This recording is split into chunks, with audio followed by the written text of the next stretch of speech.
Welcome students, आप सबको स्वागत है आपके चैनल पे जिसका नाम है द माइंड मैप। और आज हम डिस्कस करने वाले हैं बहुत ही इंपॉर्टेंट टॉपिक के बारे में, that is difference between micro economics and macro economics.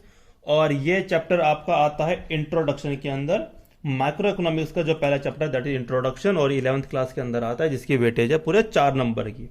तो कई बार क्वेश्चन पूछा गया है कि माइक्रो इकोनॉमिक्स क्या होता है, मैक्रो इकोनॉमिक्स क्या होता है, इनके डिफरेंस। तो काफी क्वेश्चन इस पे बनते हैं। तो आज हम इसके बारे में डिटेल डिस्कशन करेंगे। और इनके बारे में डिफरेंस जानने से पहले तो इनको अच्छे से समझते हैं कि माइक्रो इकोनॉमिक्स और मैक्रो इकोनॉमिक्स एक्चुअली में ये क्या बता रहे हैं हमें, राइट। देखो, इकोनॉमिक्स का मतलब होता है बच्चों, economics refers to the economic activity.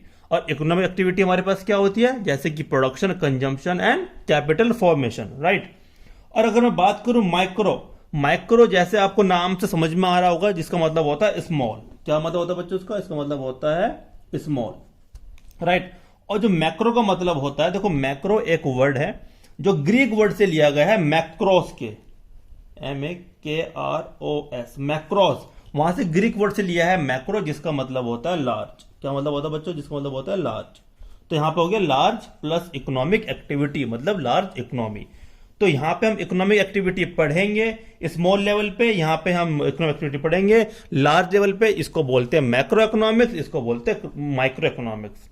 तो ये था एक ब्रॉड कंसेप्ट कि इसके अंदर है क्या। अब हम पढ़ते हैं डिटेल में।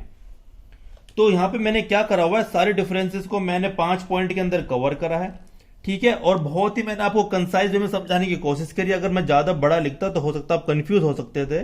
बाकी जो मैं डेफिनेशन बोल रहा हूं, जो मैं लिख रहा हूं और जितना मैं आपको बता रहा हूं, आप उसके अकॉर्डिंग अपने नोट्स बना सकते हैं, ठीक है। क्योंकि नोट्स हमेशा खुद बनाने चाहिए। आप बुक और किसी टीचर्स के लिखे हुए नोट्स पढ़ेंगे तो उसमें इतना मजा नहीं आता जितना खुद के नोट्स में आता है। तो पहला पॉइंट है स्टडी। तो बात आती है कि माइक्रो इकोनॉमिक के अंदर हम क्या पढ़ते हैं और मैक्रो इकोनॉमिक हम क्या पढ़ते हैं।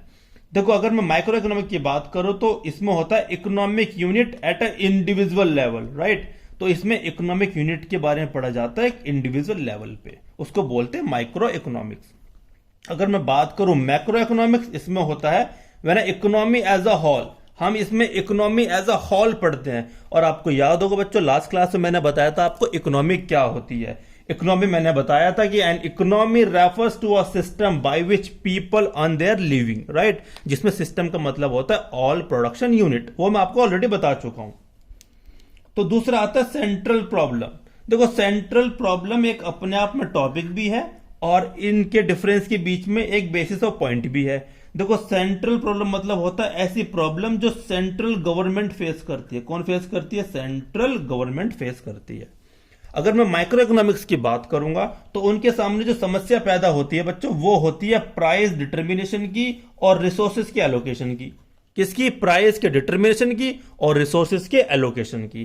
कि उनको सबसे बड़ी प्रॉब्लम आती है कि जो उनके पास रिसोर्स अवेलेबल है उनको कैसे एलोकेट करे, कैसे एलोकेट करे, राइट, कैसे उनका यूज करे, ठीक है। तो उनके सामने 3 समस्या पैदा होती है बच्चों। कैसी? व्हाट टू प्रोड्यूस, हाउ, मैं यहां लिख देता हूं, what to produce, how to produce and to whom to produce. तो ये समस्या उनके सामने रहती है जो आती है माइक्रो इकोनॉमिक्स के अंदर, राइट। अगर हम बात करेंगे मैक्रो इकोनॉमिक्स के अंदर, तो यहां पे जो समस्या आती है उनके सामने, जो बोलते हैं सेंट्रल प्रॉब्लम, वो होती है level of income and employment, right. तो लेवल ऑफ इनकम का मतलब क्या होता है? इसका मतलब होता है यहां पे जब हम एग्रीगेट डिमांड और एग्रीगेट सप्लाई की बात करते हैं, ठीक है। जब हम बात करेंगे एग्रीगेट डिमांड की और एग्रीगेट सप्लाई की, उसका मतलब है कि हम बात कर रहे हैं level of income and employment की। तो यहां पे उनके सामने यह प्रॉब्लम आती है कि aggregate demand has to be equal to the aggregate supply. ये इक्वल होना ही चाहिए, ठीक है। अगर इक्वल नहीं आ रहा है तो प्रॉब्लम है। और इनको इक्वल लाने के लिए गवर्नमेंट हमेशा क्या करती रहती है? स्टेप्स लेती रहती है, ठीक है। तो यहां पे भी रिसोर्स हमारे पास क्या लिमिटेड है, उन रिसोर्स को एलोकेट करना है in order to aggregate demand is equal to aggregate supply. बच्चों, ये टॉपिक जो है ना, एग्रीगेट सप्लाई, एग्रीगेट डिमांड, ये आग लगा देने वाले टॉपिक है, ठीक है। इनके बारे में अगर आप अच्छे से पढ़ेंगे तो आपको उतना ही मजा आएगा। अगला पॉइंट है आपका टूल्स। देखो, मैक्रो इकोनॉमिक्स हो या माइक्रो इकोनॉमिक्स हो, इसमें बोला जाता है कि demand and supply are the 2 invisible hand of economics, ठीक है जी। तो यही है जो इकोनॉमी को चलाते हैं। अगर मैं माइक्रो इकोनॉमिक की बात करूंगा तो यहां पे टूल है demand and supply at a individual level, right. इसको बोलते हैं माइक्रो इकोनॉमिक्स के टूल्स। और यही मैक्रो इकोनॉमिक में अगर मैं टूल की बात करूं तो यहां पे होते हैं aggregate demand and aggregate supply. अब दोनों में डिफरेंस क्या है, यहां तो मैंने आपको बता दिया। एग्रीगेट डिमांड का मतलब यहां पे होता है aggregate demand is equal to consumption plus investment plus government expenditure plus net exports, ठीक है। Aggregate supply is equal to होता है नेशनल इनकम, क्योंकि इसका मतलब होता है कंजम्पशन प्लस सेविंग। इसके बारे में ये प्रॉपर चैप्टर है, ये determination of income and employment proper chapter है, जहां पे एक एक चीज के बारे में बहुत ही डिटेल डिस्कशन किया जाएगा ताकि आपको बहुत अच्छे से समझ में आ सके, जो मेरी हमेशा कोशिश रहती है। अभी बस मैं आपको बता रहा हूं कि इन दोनों के बीच में डिफरेंस क्या होता है। फोर्थ पॉइंट है एनालिसिस, कि इसमें एनालाइज क्या होता है। देखो, जो माइक्रो इकोनॉमिक्स का जो एनालिसिस का पॉइंट होता है उसका मतलब होता है equilibrium of consumer and producer is attend. भाई सबसे पहले समझेंगे इक्विलिब्रियम क्या होता है। भाई इक्विलिब्रियम का मतलब होता है, अगर मैं कंज्यूमर पॉइंट ऑफ व्यू से बोलूं, इक्विलिब्रियम का मतलब होता है जहां कंज्यूमर को सबसे ज्यादा सेटिस्फैक्शन मिले बाय स्पेंडिंग हिज इनकम। भाई अगर कंज्यूमर अपनी इनकम बहुत ही कम खर्च कर रहा है और उसको सेटिस्फेक्शन ज्यादा मिल रहा है, उसको बोलते हैं कंज्यूमर इक्विलिब्रियम। अगर वहीं बात करूं प्रोड्यूसर की, अगर प्रोड्यूसर की कॉस्ट कम आ रही है, रिवेन्यू ज्यादा आ रहा है, तो उसको बोलेंगे प्रोड्यूसर इक्विलिब्रियम। भाई जहां पे प्रोड्यूसर को ज्यादा प्रॉफिट हो रहा है वो प्रोड्यूसर इक्विलिब्रियम, जहां कंज्यूमर को ज्यादा सेटिस्फेक्शन हो रहा है तो वहां कंज्यूमर का इक्विलिब्रियम। और दोनों ही इंपॉर्टेंट होते हैं गवर्नमेंट के लिए, राइट। तो माइक्रो इकोनॉमिक्स में बात करी जाती है equilibrium of consumer and equilibrium of price, equilibrium of production, ठीक है, जिसमें प्रोड्यूसर आता है। अब मैक्रो इकोनॉमिक्स की बात करें तो यहां पे आता है equilibrium level of income and employment and output. भाई यहां पे जो इक्विलिब्रियम लेवल ऑफ इनकम की बात होती है, इसका मतलब होता है, जैसे मैंने आपको बताया कि aggregate demand is equal to aggregate supply, ये होता है इक्विलिब्रियम ऑफ इनकम। अगर मैं बात करूंगा equilibrium of employment and output की, तो यहां पे आता है एग्रीगेट डिमांड के function is equal to aggregate supply के फंक्शन।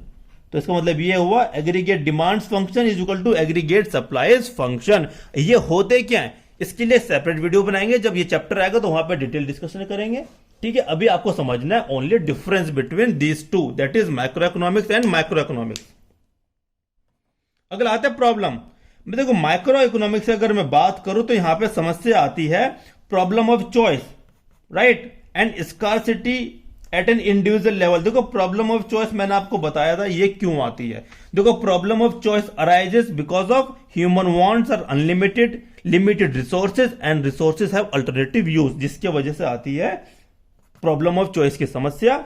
और यहां पे स्कार्सिटी होती है किसकी, रिसोर्सेज की, ठीक है। यहां पे भी आती है प्रॉब्लम, सेम चीज यहां पे भी है, सेम प्रॉब्लम ऑफ चॉइस है, स्कार्सिटी है, लेकिन यहां पे क्या है, at a level of whole, at a level of whole. जब हम इकोनॉमी को एज अ होल पढ़ेंगे तो यहां पे समझेंगे कि भाई क्या क्या प्रॉब्लम आती है। और भाई जो छठा डिफरेंस है जो आपको एग्जाम में लिखना नहीं है लेकिन आपको समझना है कि भाई माइक्रो इकोनॉमिक्स है 11th क्लास में और मैक्रो इकोनॉमिक्स है आपके 12th क्लास में, ठीक है। तो ये आपको समझना है, लिखना नहीं है, ये इंपॉर्टेंट बहुत है। तो मैं जो बच्चे 11th क्लास में इस वीडियो को देख रहे हैं भाई वो माइक्रो इकोनॉमिक्स में फोकस करें, और जो बच्चे 12th क्लास की वीडियो देख रहे हैं भाई वो मैक्रो इकोनॉमिक्स में फोकस करें। तो बेसिकली देखा जाए माइक्रो इकोनॉमिक्स के अंदर जो मैंने आपको सब पढ़ाया है ये आपका माइक्रो इकोनॉमिक्स का पूरा सिलेबस है, ठीक है। ये सारे पॉइंट्स उसके अंदर आपके आएंगे और ये सारे आपका मैक्रो इकोनॉमिक्स का है, जिसके अंदर नेशनल इनकम हो जाता है, aggregate demand, aggregate supply, consumption, investment, government expenditure, net export, ये तमाम चीजें के बारे में हम डिटेल में डिस्कस करेंगे। तो इस वीडियो में इतना ही। आई होप आपको डिफरेंस अच्छे से समझ में आ गया होगा। ये मैंने आपको 5 पॉइंट बहुत अच्छे से समझाए हैं और बहुत सारे चीज मैंने वर्बली बता दी जो मैं लिखा नहीं है। आप वीडियो को पॉज करके और वीडियो को सुन के अपने नोट्स अपने वर्ड्स में अपने अकॉर्डिंग बना सकते हैं ताकि आपको एग्जाम टाइम में वो नोट्स आपके काम आए।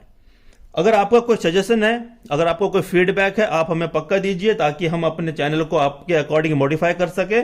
और ऐसे ही अगर हम चाहते हैं कि अगर आप चाहते हैं कि ऐसी वीडियो हम आपके सामने लाते रहें, आपको एजुकेशनल वीडियोस आपको मिलते रहे, आपके एग्जामिनेशन पॉइंट ऑफ व्यू से हम उसके ध्यान में रखते हुए आपको चीजें बना के दे, वीडियोस में बना के दे, तो आप हमारे चैनल को लाइक करें, सब्सक्राइब करें और हमारी टीम को मोटिवेट करें थैंक यू स्टूडेंट्स।